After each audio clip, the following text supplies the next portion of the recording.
자, 첫 번째는 지. 그 다음에는 부.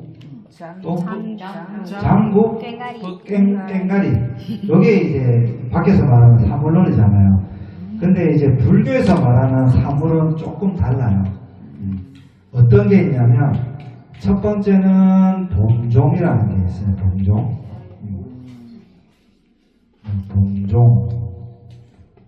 동종. 두 번째는 뭘까요?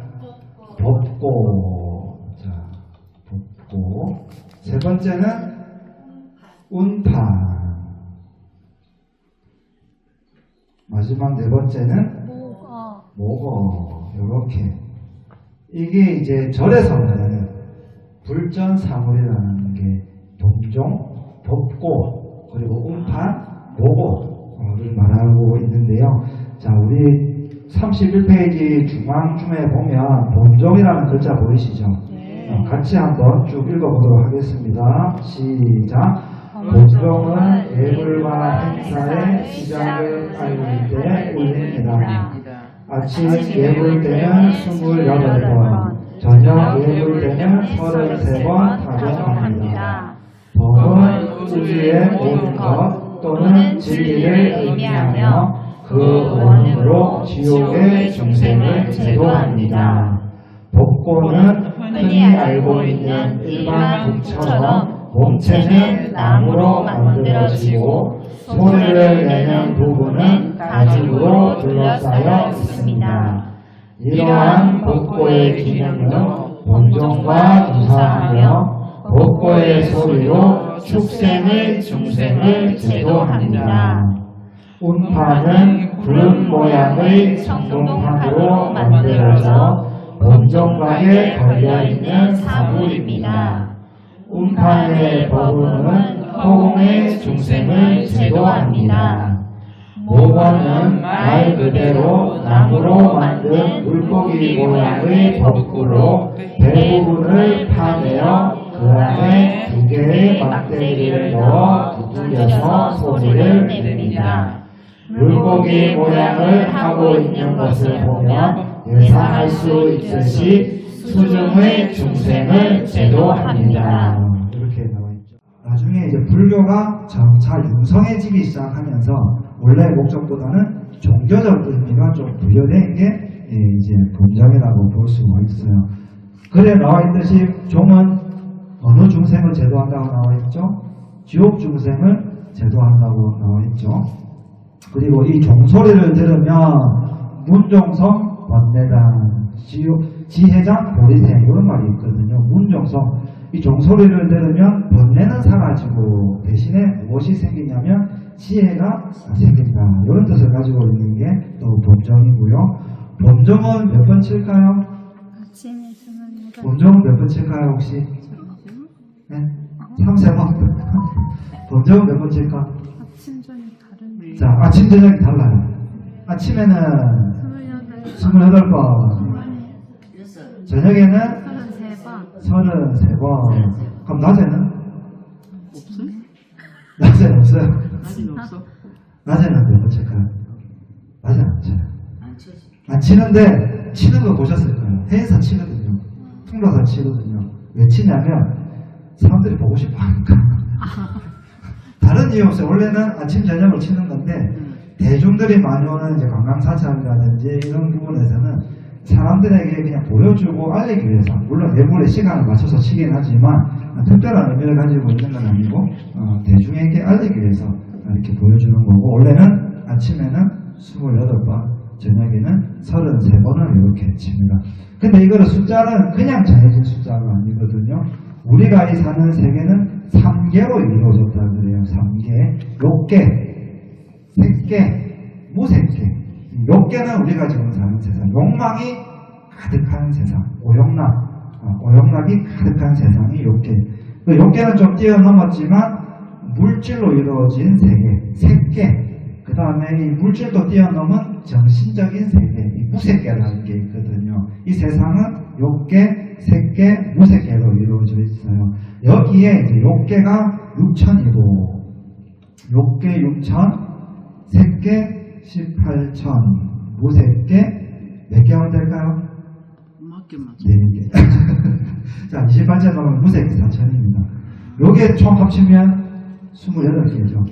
그래서 이 28개 천상에 사는 세계에 알리기 위해서 28번을 이렇게 치고요. 그 다음에 33번을 치는 이유는 우리가 사는 세상, 우리 인도인의 세계관에서 세계의 중심이 수미산이라고 있거든요. 수미산이라고 있는데 수미산 중턱에는 누가 있냐면 사왕천이 있어요. 사왕천, 수미산 중상에. 예, 수미산이 있으면 중앙에는 이제 사왕천이라는 게 있는데 수미산 정상에는 이렇게 뾰족한 게 아니에요. 이렇게 평평하게 되어 있어요. 여기에 누가 사냐면 도리천이라는 게 있어요. 도리천. 수미산 정상에 도리천이 있는데 이 도리천의 주인이 누구냐면 제석천이에요. 제석천. 우리가 잘 아는 제석천. 이 제석천이 거느리는 세계가 32개예요. 그래서 제석천과 나머지 천상, 도리천에 있는 천상 세계를 합쳐서 33개거든요. 그래서 우리가 제야의 종칠 때 몇 번 쳐요? 33번 치잖아요. 이게 불교에서 다 나온 거거든요. 우리가 새해를 알리고 이 도리천에 있는 신들처럼 우리도 무병장수하기 위해서 33번을 치는 종교적 의미가 이렇게 부여가 되었다고 볼 수 있습니다. 자, 이렇게 생겼어요. 이렇게 생겼는데 위에가 조금 다르죠. 여러분들 보시면 여기 용이 있을 거예요. 용. 이렇게 용이 있어요. 용이 종각에 걸려있는 거 보면. 그리고 여기 하나 기둥 같은 게 하나 이렇게 있을 거예요. 뒤에 페이지에 있을 거예요. 32페이지 보시면 그림이 하나 있죠. 종이 딱 걸려있죠. 용이 몇 마리? 자세히 안 보여요. 자세히 안 보여요. 여기 한 마리입니다. 단용. 우리나라 종의 특징은 한 마리 용이에요. 한 마리 용. 그러니까 중국 종은 두 마리, 일본 용, 이쪽은 두 마리인데 우리는 한 마리, 단용이에요. 단용. 그리고 요게 이름이 이 용은 이름이 용유고 요거는 음통이라는 거예요. 음통. 소리. 네, 요거는 이제 용은 용유라고 하는데 용의 이름도 있어요. 용의 이름이 뭐냐면 포레라는 거예요. 포레. 뭐라고요? 포레. 우리 요 신중강에도 용왕이 있거든요. 용왕님이 이 용신의 아들이 9명이 있어요. 9의 아들이 있는데 그 9명 중에 한 명이 요 포레라는 용이에요. 용신의 아들이죠. 근데 이 포레가 좀 무서워하는 동물이 하나 있어요. 용은 어디에 살아요? 물에 살잖아요. 근데 바다에서 가장 몸집이 큰 애는 누구예요? 고래잖아요. 고래. 이 포레는 고래를 무서워해요. 고래만 보면 울어요. 자꾸 크게 울어요. 그래서 우리가 종을 칠 때는 여기 동그란 부분이 이렇게 종이 치는 당좌라는 게 있거든요. 그러면 나무로 종을 치는 게 우리 특징이에요. 이게 이제 당목이에요. 당목. 나무를 치는. 그럼 이 포레는 고래를 무서워하니까 사찰에 보면 이 나무에다가 종을 치는 이 당목에다가 고래를 그려놓는 경우도 있어요. 아니면 처음에 조각을 할 때 고래 모양으로 조각을 해요. 수록사 가면 그 당목이 고래가 그려져 있거든요. 그러면 이 당목으로 종을 땡 치면 얘는 울어요. 고래를 무서워하니까. 그럼 종소리가 더 멀리 울려 퍼지겠죠. 그런 것들을 우리 선조들이 이 종에다가 좀 의미를 좀 부여했다고 보시면 돼요. 이 포레라는 종이 고래를 무서워하기 때문에 종을 쳤을 때 더 크게 울려 퍼지라고 고래를 이렇게 그려 놓았습니다. 그리고 이 음통은 보면 꼭 대나무같이 이렇게 생겼거든요. 기둥을 이렇게 딱 기둥처럼.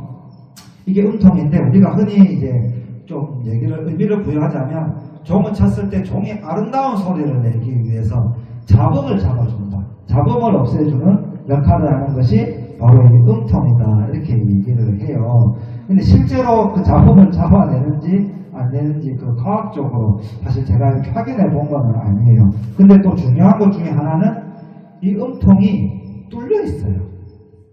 구멍이 많이 있어요. 이걸 이제 통문불이라고 해요. 통문불. 이게 뭐냐? 이 부처불자거든요. 이게 뭐냐면 부처님이 통하는 자입니다. 구멍이. 부처님 내려온다는 거예요. 이 범종이 부처님을 의미하거든요. 그래서 부처님이 드나들 수 있게끔 만든 게 통문불이에요. 부처님이 드나드는 문이라는 스님이 입고 있는 이 옷이 뭐예요? 잠상. 가사. 잠상은 요거. 잠상은 요거는 가사. 부처님 당시는 이거는 가사예요. 스님들가 있는 가사인데, 지금 가사는 이렇게 기계로 바늘로 미싱 해서 이렇게 만들었잖아요. 근데 옛날에 수가사, 손가사, 손으로 이렇게 가사하면은 여기가 이렇게 1cm 정도 구멍이 나 있어요.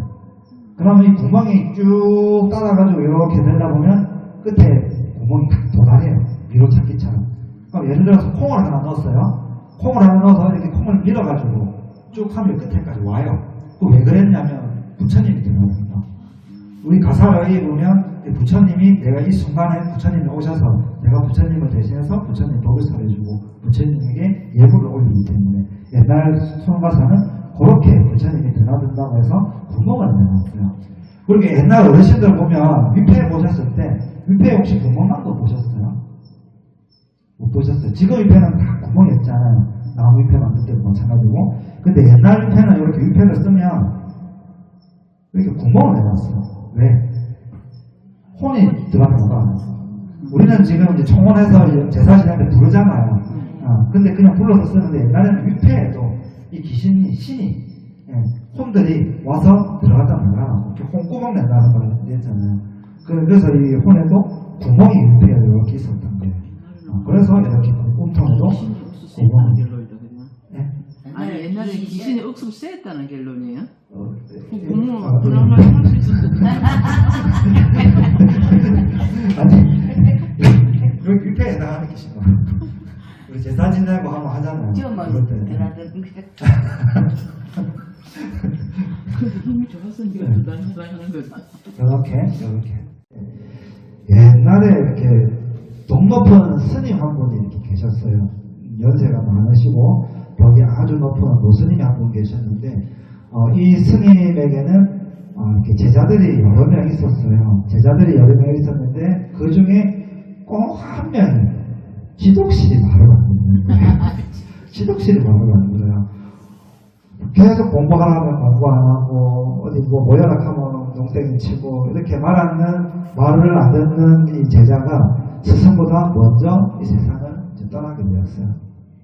그래서 어느 날 이 모스님이 배를 타고 바다에 딱 나갔는데 저 멀리서 물고기 한 마리가 이렇게 보이는 거예요. 물고기 한 마리가. 근데 이 물고기 한 마리가 눈물을 뚝뚝 흘리고 있어요. 그래서 배가 이렇게 물고기 앞으로 이렇게 딱 가니까 이 물고기가 이렇게 있는데, 자, 근데 이 물고기 위에서 보니까 나무가 이렇게 함부로 가 있는 거예요. 나무가. 그래서 눈물을 뚝뚝 흘리고 있어요. 이렇게. 우리가 물고기가 헤엄을 쳐가야 되는데 이 등에 나무가 이렇게 자라 있으니까 헤엄칠 때마다 아파가지고 걸려가지고 너무 아프니까 눈물을 뚝뚝 흘리고 있어요. 그래서 참 희한한 물고기네 싶어가지고 이 노스님이 딱 신통력을 부려가 전생을 딱 보니까 누굴 것 같아요? 그렇죠. 그렇게 말 안 듣는 제자가 죽어가지고 이렇게 물고기를 태어난 거예요. 그래서 이 스승이 너무 이제 안쓰러워가지고 이 제자를 위해서 이제 수륙제를 크게 열어줬습니다. 그래서 이 물고기의 몸을 이제 벗어날 수 있게 되었는데, 이제 그때 이 제자가 이렇게 얘기해요. 저는 살아생전에 스님의 말씀을 안 듣고 농땡이만 치고 못된 일만 일삼아가지고 그 갑오로 제가 죽어서 이 등에 나무가 자라는 이 물고기를 태어났습니다. 제 등에 있는 나무를 베어서 물고기 모양으로 만들어서 매일 아침 저녁으로 두드려 주신다면 훗날에 저처럼 이렇게 수행을 게을리하는 중생들이 경각심을 가지고 앞으로는 열심히 수행 정진할 수 있도록 해주십시오 라고 이렇게 부탁을 합니다. 그때부터 절에서는 나무를 깎아가지고 이렇게 종각에다가 이렇게 매달아 넣었죠. 그래서 이 안에 배가 이렇게 갈라져 있거든요. 그래서 짝대기 두 개를 넣어가지고 매일 아침 저녁으로 이렇게 두드려 주죠. 그래서 이 민물 중생들은 제도하기 위해서. 그리고 이 목원은 크잖아요. 들고 다니기 힘들잖아요. 그래서 이제 시대가 변하면 이제 뭐로 변했냐면 여기 목탑으로 변했어요. 이 비슷하게 물고기 모양이잖아요. 여기 이제 눈도 있잖아요. 구멍이 똑 달려 있잖아요. 그래서 휴대가 편한 이제 목탑으로 변해왔습니다. 근데 왜 하필이 물고기일까? 우리가 절에 보면 풍경 아시죠, 여러분? 풍경 소리 바람 불면 딸랑딸랑 하잖아요. 천하에. 그 풍경이 뭐로 이루어졌냐면 물고기로 이렇게 만들어져 있어요. 이 종이 이렇게 천하에 풍경이 이렇게 있으면 여기 이렇게 물고기 모양으로 달려 있거든요. 많이 보셨죠? 왜 하필 물고기일까요? 물고기는 잘 때도 눈을 뜨고 잡니다. 물고기도. 네. 물고기는 눈을 안 감습니다. 눈을 뜨고 있어요. 잘 때도. 잘 한번 보세요. 그래서 수행자도 늘 깨어 있어요. 늘 깨어 있어요. 그래서 항상 이렇게 물고기를 걸어놓고 있는 것이죠. 오늘 지금 이제 먼저 오신 분들 우리가 얼마 전에 행사 보살계 수계법회를 했거든요.